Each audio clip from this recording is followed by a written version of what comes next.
Good afternoon. It's Monday, the 24th of February 2020, just after 1 o'clock. Welcome to UK Column News. Your host today, Mike Robinson, myself, Brian Gerrish. Well, war. Yeah, well, indeed, the government is at war. The question is, where's Boris? He's hiding as usual at the moment, it seems, not wanting to speak to anybody. But here we've got Mark Sedwill on the left, Dominic Cummings on the right. They're clearly at war now. The Cabinet Office looking for a new person to oversee special advisors and looking after special advisors, because Dominic Cummings is a big bully boy and has been telling special advisors not to be such wimps. And as a result, Mark Sedwill's not very happy. Here's the job advertisement. Band A, Special Advisors HR Policy Lead. Apply before 11:55 on Wednesday, the 26th of February, if anybody wants the job. So that's salary of up to £60,000, and you'll be asked to revise and embed a full suite of HR policies, processes and principles, ensuring they're fit for purpose. I'm a bit surprised about that job advert, Mike, because I think that salary seems remarkably low for the sort of money that these people pick up, particularly in central London. I find that fascinating. £52,000, that's not a lot of money in the scale of things. I don't agree with the sums anyway, but when you look at the politics of it, so it's a bit lower. It's a bit lower than. Is this a bit of theatre more than it is? No, I don't. I honestly don't think so. I don't think so. So the special advisors, these so-called SPADs, the special advisor Sonia Khan to Sajid Javid was escorted out of Downing Street by police at Dominic Cummings' request a few weeks ago. Here's what David Davis had to say. You don't solve a piece of managerial reform with a firing squad. That's not the way to do it. He was on the Andrew Marr show yesterday. He went on to say there are ways of making government work better. There are ways of making the permanent secretaries behave better, but it doesn't involve making hit lists. And then, of course, Priti Patel and her permanent secretary, Sir Philip Ratnam, apparently, they've had what have been described as disagreements, but they're basically at war with each other. And then, of course, Boris also, or Dominic Cummings, wanted to get rid of Simon MacDonald, who's the permanent undersecretary at the Foreign Office, Tom Scholar, who's a top civil service servant at the Treasury, this is supposedly the route of anybody that was pro-Remain. Now, do we believe that? Possibly not. But basically, the question is whether this is genuine on Dominic Cummings' part, to get really genuinely getting rid of Remainer civil servants, or whether this is the chaos policy that we know the Conservatives pursue as a general rule. Yeah, well, the real agenda goes on under the surface of that chaos. It's a lot of noise. Brexit, we might say, was exactly that, an expression of that policy. Also with Priti Patel, of course, she's fighting with the intelligence agencies as the Home Secretary and having to deny that reports suggesting that the MI5 don't really like her very much, don't think she's capable of doing the job. And so she's denied that this has taken place. So it looks like the government at war with just about everybody. And if we put it in the context of what they're doing with respect to the BBC, the House of Lords and the courts, it's not just with the civil service. No, the chaos is everywhere. But at least we're getting a glimpse really of who is actually running the country, because the civil service as a professional body that was introducing policy, it's being discussed with the ministers, that has not been happening for years. We've got this secretive cabal principally around the Cabinet Office with all these special advisors, and often it's the interests of the special advisors we need to know about and don't. Well, indeed, and we might take this a little bit more seriously if Mr. Sedwill himself ends up being on the hit list, because while he's still in post, of course, he oversaw everything that went wrong with Theresa May's government over the last few years. Yeah. Yes. Now let's move on to this then. Terrorism, and well, we now have a protect duty, or at least this has been announced by James Brokenshire, who's the Security Minister today. Plans to introduce a law which will require owners and operators of public spaces and venues to put in place measures to keep the public safe from a terrorist attack. So this apparently delivers on the manifesto commitment to improve safety and security of public venues and spaces, and it's going to be called the new Protect Duty. So this will follow on from discussions with victims groups following Manchester Arena attack and other terrorist attacks, and could include increased physical security. They may have to have training in place, incident response plans, exercises for staff on what to do during an attack. And there's going to be a public consultation on this, which is going to begin almost immediately. But who do you think it's going to take? Who do you think it's going to consult?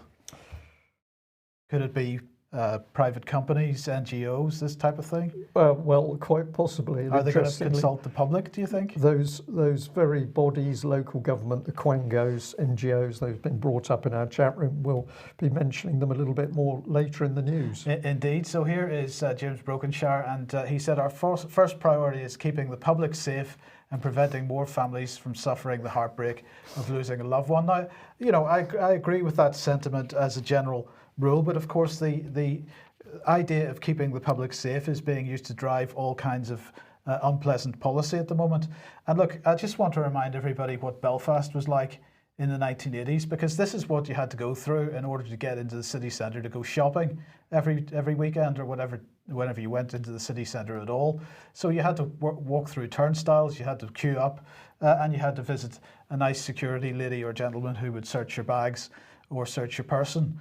And really, my sentiment on this, Brian, is that if this is the direction that we're heading towards, if we're going to see this type of security at public venues and in public spaces, then the terrorists have won. And I absolutely, I would say that people should object to this in the strongest possible terms. Of course, we've got to keep people safe, but you don't do it by bringing in a police state. No, we could argue that the real terrorists are actually in government, which is part of the problem at the moment. But yes, we see the more they talk about protecting the public, the more the public is being put at risk. And what better example than government support for Extinction Rebellion? Very interesting that quite a few people are contacting us with information about Extinction Rebellion and of course asking what's going on. This is one of the latest shots of Extinction Rebellion website. We just pop it up on the screen there. They are the dead canaries, so they say. And what are they advertising and want support for on this particular page? Well, they want to stop the expansion of Bradley open cast coal mine, end coal now. So it's inviting you, the public, and rebels from across the UK to take a stand and join in the mass actions to shut down the Bradley open cast mine. This action is part of an escalating series of actions. Now, the incredible thing about all this is that while Extinction Rebellion is openly breaking the law and calling for people to break the law, and despite senior police officers saying that this is a dangerous extremist organisation, at the moment Extinction Rebellion seems to be protected. But that can't be. Oh, well, so yes, protected, because didn't we see a photograph doing the rounds of social media at the weekend showing a banner with Extinction Rebellion and the Metropolitan Police logos on the same banner? Indeed. And this is causing some big problems for our mainstream journalists, as we like to call them. So thank you very much to the person that pointed out the Telegraph here. This is Daniel Hannan, who says the police's inaction over Extinction Rebellion is criminally disturbing. Tweet something unwoke and you'll have your collar felt. Deliberately and determinedly deface a Cambridge college, on the other hand, and the police will stand by and watch. Not only that, they will use emergency powers to divert traffic, giving you a clearer run at your target. So just what you're talking about, Mike. But what's fascinating about this article is as you read it, you can see that there is something going on in Daniel's brain, and he's having a problem. And I think the problem he's having is this, that his common sense tells him that what he's actually watching is criminal activity and it needs to be stopped. But the other part of his brain is saying, oh, well, this is to do with climate change and this is government agenda, and therefore we can't stop it. You can almost see the cognitive dissonance in his article. But at the end of the day, here in UK, we have an organisation which in its own documentation has called for people to break the law. It is recruiting and grooming adults and youngsters of school age. It's using school facilities. It's vandalising, it's destroying, it's attacking strategic infrastructure. But it doesn't have any problems because it is approved in its operations by the British government. And that must mean it's also approved by the security services and indeed the police. So we need to ask this question, why is Extinction Rebellion as an extremist organisation? That's our opinion. Why is it protected by the police and the government? There can only be one answer, because they ultimately want to use this body in order to change the way the rest of the population thinks and behaves. More on that in due course. Okay, if you like what the UK Column does and you would like to support us, then please head over to ukcolumn.org/community. Your help and support much needed and much appreciated. And another reminder that the MH17 awaiting trial event, this is a public meeting and film screening, is going to take place on Tuesday the 3rd of March 2020 at 6:30 p.m. in the Conway Hall in London. Entrance is free. Well, what's this about? Well, really, it's about asking more questions about the downing of MH17, challenging the EU-NATO version of events surrounding the shoot-down of Malaysia Airlines flight MH17 in 2014. It's interesting that the organisers are already being attacked as being Russian-supported and Russian-led. This is not the case, of course, but we do invite everybody to that event. I think it's going to be very, very interesting. I'm sure it's going to be exceptionally interesting, Mike. Well, if the police can't handle Extinction Rebellion, they certainly can't handle child abuse. But things got very interested in the so-called independent child abuse inquiry. And again, several people sent us in information to do the inquiry. So I'm going to say thank you very much to that. But this is the opening from a session on the 20th of February this year. And the chair, Baroness J, says, "Good morning, everyone. I'm Alexis J, and I'm the chair of this public inquiry. Sitting with me are the other panel members of the inquiry," and she gives an introduction. She then goes on to say that they've got a few problems to move on with their investigation.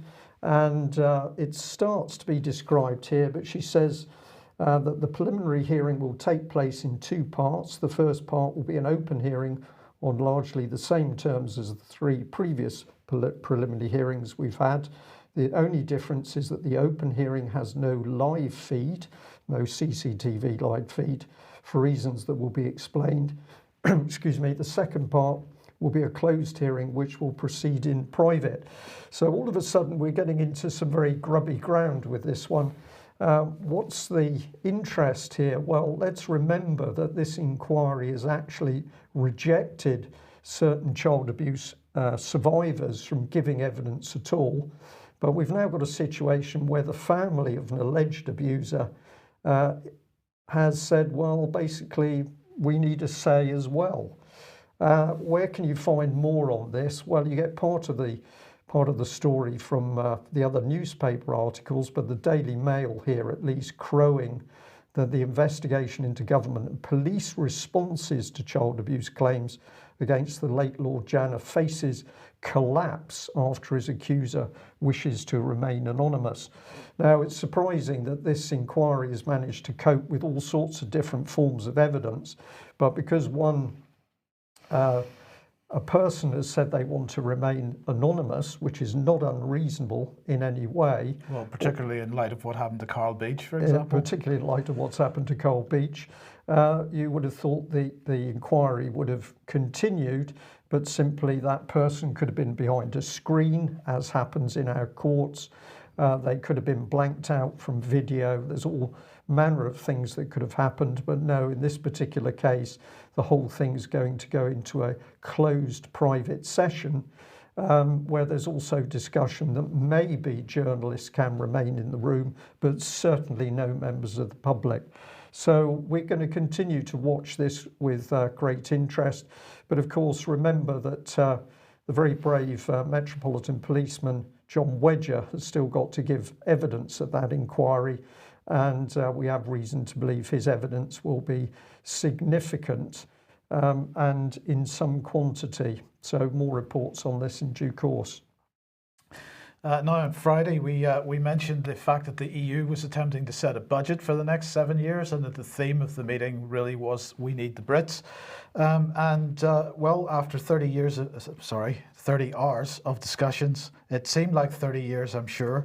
The 27 EU countries failed to reach any kind of agreement on the size of the budget. So Angela Merkel said that the differences were still too big to find agreement. Austria, Denmark, Sweden and the Netherlands were digging in their heels over the size of the budget. They wanted it capped at 1% of the EU's GDP. In fact, the budget that was being presented was 1.074% of the EU's GDP, Brian, but that was too far away from 1% apparently. Yes, typical EU. So let's just remind ourselves what Charles Michel was asking for. He was asking for a 14% cut in the Common Agricultural Policy. He was asking for a 12% cut in the Cohesion Fund. Now, this is the money that goes to the less well-off countries to keep the EU together. Well, these two cuts certainly didn't go down very well amongst many. Then he wanted 260 billion euros to go towards the Climate Protection Fund, the EU's Green New Deal. They wanted 21.9 billion for the Border Patrol, and they wanted a common defence budget of 14.3 billion, which is a rise of 635%. As we said on Friday, this is a significant change. So here's what Emmanuel Macron had to say. These divisions are there. We don't need Britain for that. They're playing out during the financial crisis a decade ago, during the migration crisis. We're now seeing them on budget issues. So he's basically saying here that Brexit isn't really the issue, although some, including Charles Michel, were attempting to suggest that Brexit was the issue, the shortfall in funds that others were having to make up. Well, I wonder what Ursula von der Leyen had to say about it. Let's have a listen to her press conference here. The Parliament needs to get involved as well and give its agreement, and then the relevant decisions will need to be implemented in the form of projects. And so with that in mind, it is a matter of urgency. Time is pressing, because if we are to complete all these lengthy steps by the end of the year, if we haven't done that, then we will have no budget, we will have no Erasmus program, no resources for research, no resources for regional development or border protection. We all face the same major challenges: digital transformation, climate change, but also the consequences of the departure of the UK, which Europe will have to deal with in its entirety over the coming months and years. And so we need a Europe which is able to act, and a Europe which has a budget which will cover it over the coming 7 years. So she's certainly suggesting that this a large part of this is a departure of the UK and the money that the EU is apparently not getting. But in the meantime, we have a negotiation going on about our future relationship with the EU. Now the question is, does the fact that they aren't able to agree a budget, does this put Boris Johnson in a stronger position because he's able to because they want something from the UK, which is the money back, or is this all going to be settled before we even get to that point? That remains to be seen. It does. My personal feeling is that the trouble inside the EU is going to grow. By its nature, these people are antagonistic, and I think now they're in their own little cesspit, and we're going to see some quite interesting divisions coming to the surface. But as you said on Friday, that big increase in the budget, 635%, this is for EU Defence Union, for it to be fully implemented, complete with bigger budget for border what was the word? Border patrol. protection, border patrols. So this is the European military empire now coming to the surface, no question. And at the moment, we're still signed into it because we haven't left. Indeed. Yeah. Well, let's have a look at a really excellent report that came to our attention by the Euro Centre for Law and Justice, and the title is NGOs and the Judges of the European Court of Human Rights 2009 to 2019. We've only been able to have a quick look at the document. There's a lot more in it. We encourage people to get online and find it for themselves. But if we bring in the index here, you can see that there is quite a lot. Former professional links between NGOs and judges, factual presentation of these links, multiple cases, interactions with NGOs during the mandates of the judges, the question raised by this situation, and what's the solution. Now, this is a very, very good analysis. It's extremely hard-hitting. For the people today in our chat box who flagged up the danger of NGOs in affecting government policy and social policy, this is a classic example. So let's have a look at just some of the things that were said. Well, it says that basically ECHR judges were particularly linked to George Soros's Open Society network, not just Open Society itself, but they're talking about a network of his organisations. Yeah, because they're talking about other NGOs that the Open Society Foundation is funding. Yes, right? Absolutely. So it says here, NGOs have an increasing influence on and within international institutions, particularly within the human rights protection systems. This report shows that at least 22 of the 100 permanent judges who've served on the European Court of Human Rights between 2009 and 2019 are former officials or collaborators of 7 NGOs that are highly active before the court. 12 judges are linked to the Open Society Foundations network, 7 to the Helsinki committees, 5 to the International Commission of Jurists, 3 to Amnesty International, and 1 each to Human Rights Watch, Interrights, and the AIRE Centre. And it ends there by this: the Open Society network is distinguished by the number of judges linked to it and by the fact that it funds the other 6 organisations mentioned in this report. So what does it really say then? It says the situation calls into question the independence of the court and the impartiality of the judges, and is contrary to the rules which the ECHR itself imposes on states in this area. It is all the more problematic as the court's power is exceptional. So this is a really penetrating report warning of the dangers of the lack of separation of powers of these judges, but we're of course still tied in with this organisation effectively. Mike. Well, absolutely. It's not an EU organisation, so Brexit does not remove us from the ECHR. Yep. So look at this.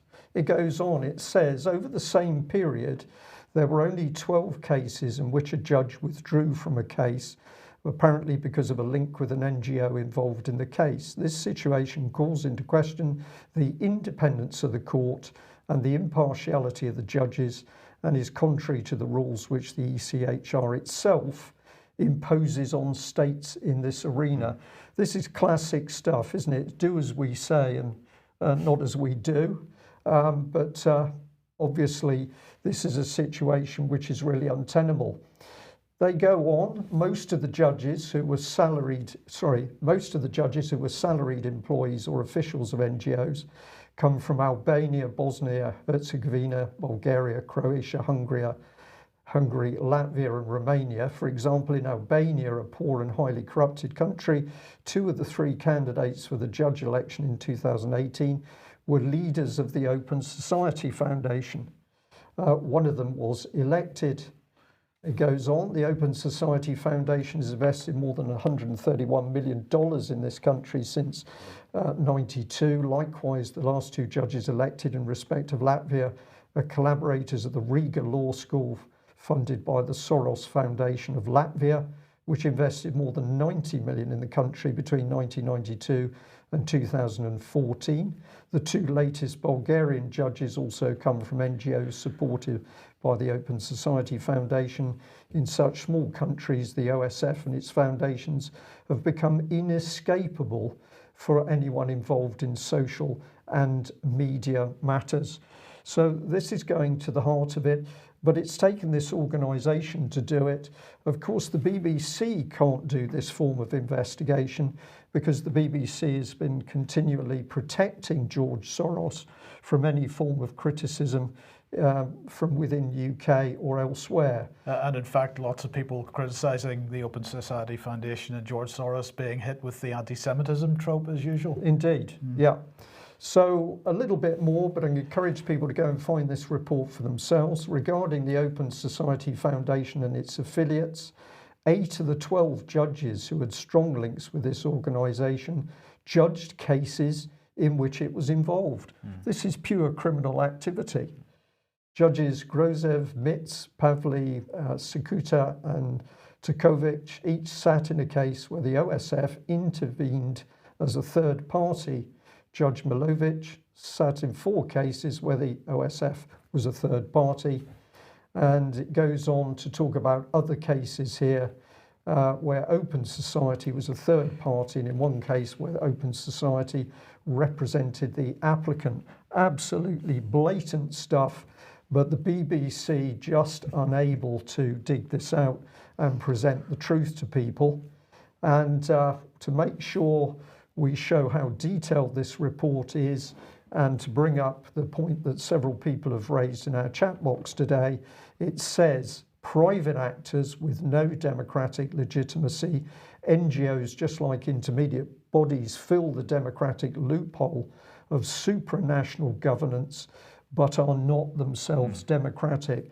And this is what we've been warning about, Mike, isn't it? Participatory democracy, where the NGOs and the quangos and the charities are brought in as if they're representative of democracy.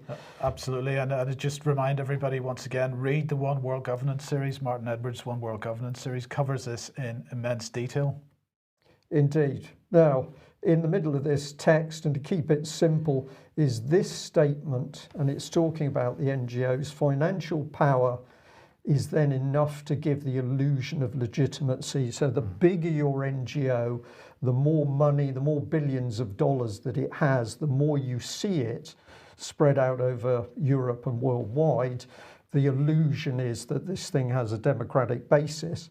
But what the report warns of is the opposite is true, that the grassroots organisations are inevitably the ones that don't have the money.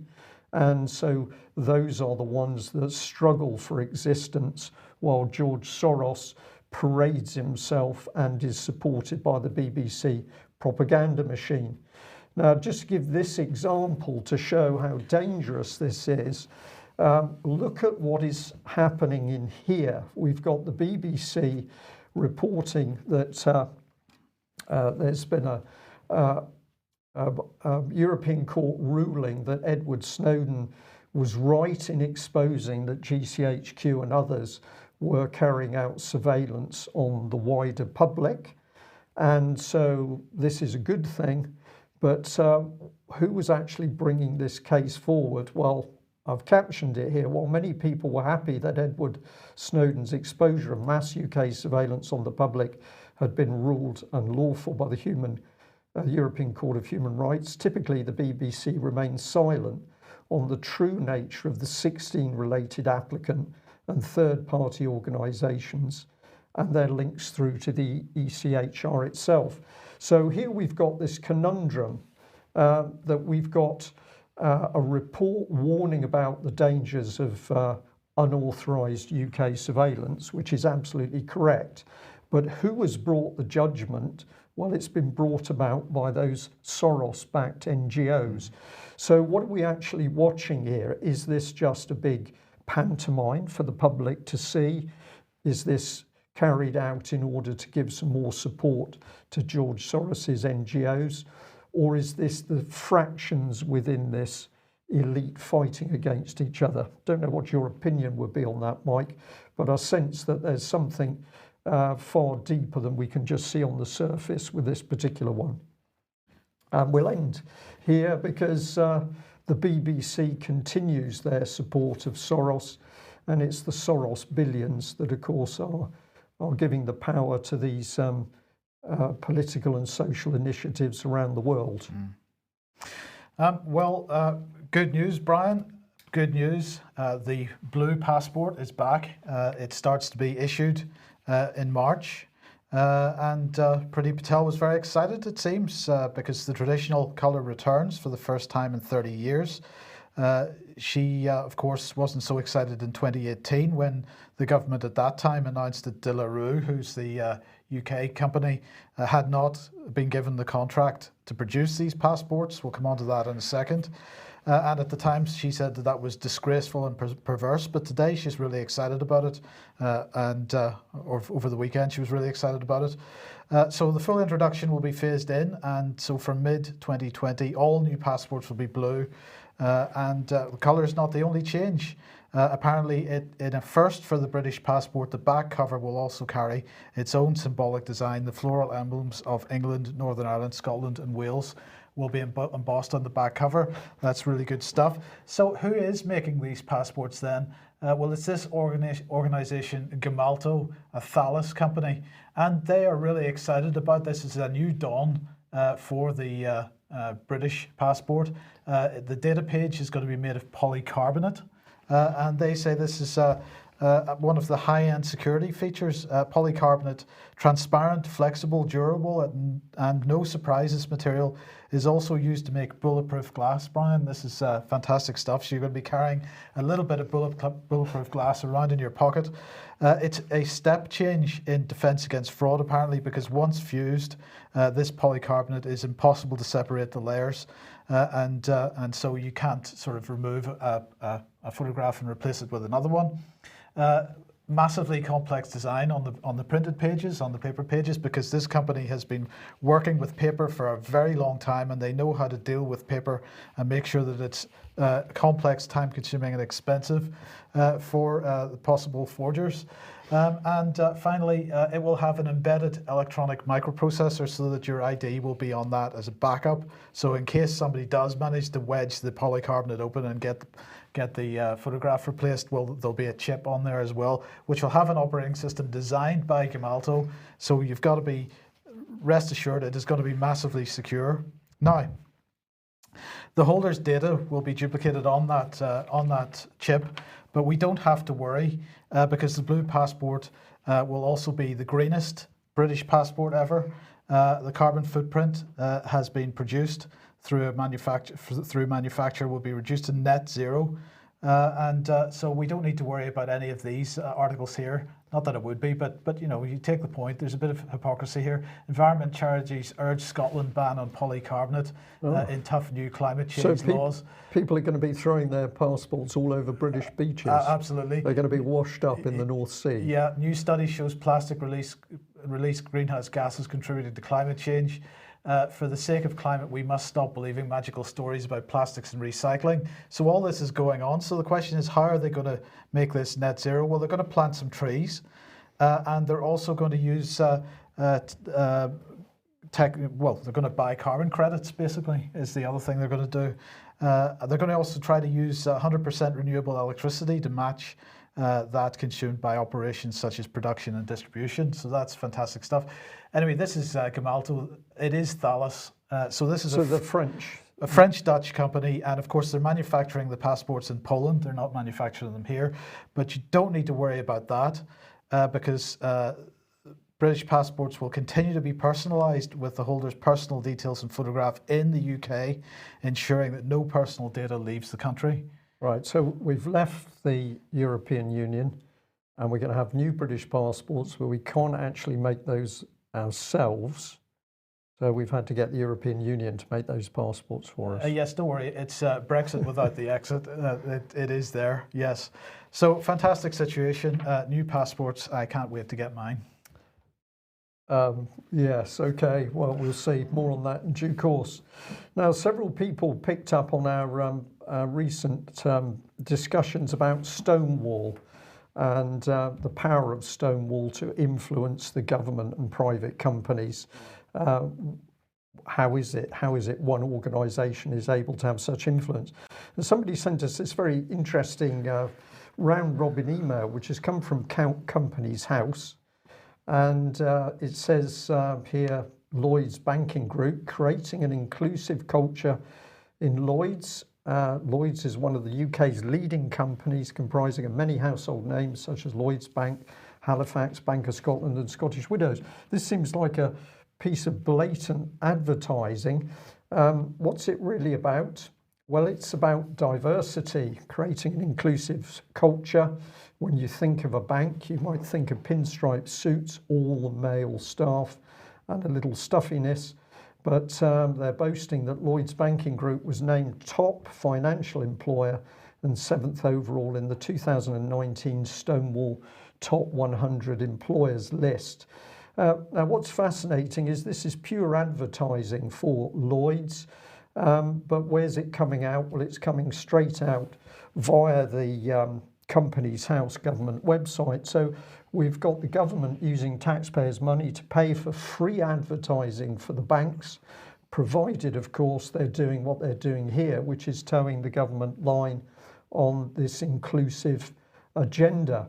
And if you follow through with Companies House link, you'll come to this linked article challenging unconscious bias to create a fully diverse and inclusive organisation. This is Michelle Ward, who's House Director of Finance in Companies House, and she says there is just one openly gay CEO of a firm in the FTSE 100. His name is Antonio Simos and he leads HSBC UK. This is despite 6% of the UK population identifying as either LGBT plus or not heterosexual. So Companies House now being used for this particular agenda. But we did a little bit of research on what Michelle Ward had to say. That's her claim, 6% of the population LGBT or not heterosexual. But this is actually what the Office for National Statistics has to say. In 2017, an estimated 93.2% of the UK population identified as heterosexual or straight, continuing the decline from 2012 where it was 94.4. Here's the line, an estimated 2% of the population identified themselves as lesbian, gay or bisexual, as shown in Table 1. This comprised 1.3% identifying as gay or lesbian and 0.7% identifying as bisexual. So the figure we've got here appears to be 2.7%. But that's hopelessly outdated because there's much more than just lesbian, gay and bisexual now. Because if you include the not heterosexual... Well, where do we go for these statistics is the interesting question. And where did this lady get her statistics from? I don't know. But even here, if you have a look, it says a further 0.6% identified as other, meaning they did not consider themselves to fit into the heterosexual or straight, bisexual, gay or lesbian categories. That's your point, Mike, which was quite correct. So they identify that as 0.6%. And then it says a further 4.1% refused or did not know how to identify themselves. And of course, refusal does not mean that you were gay. It means that you're refusing to give information as to any part of your sexual identity. So I'm going to say that it seems to us that maybe she's been misguided, maybe she was confused over the statistics, but we now, even using Companies House in order to get out the government's agenda on this particular subject. And as we've seen with Lloyds, and it would appear HSBC, if you follow the government line, you will get free advertising paid for by the taxpayer, which I think is wrong. We'll leave it there. Thank you very much for joining us.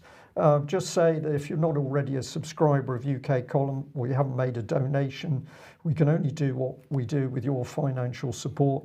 So please consider doing just that and helping us continue our news, which we hope is a little bit freer than as we've seen with the BBC on George Soros. That's it for today.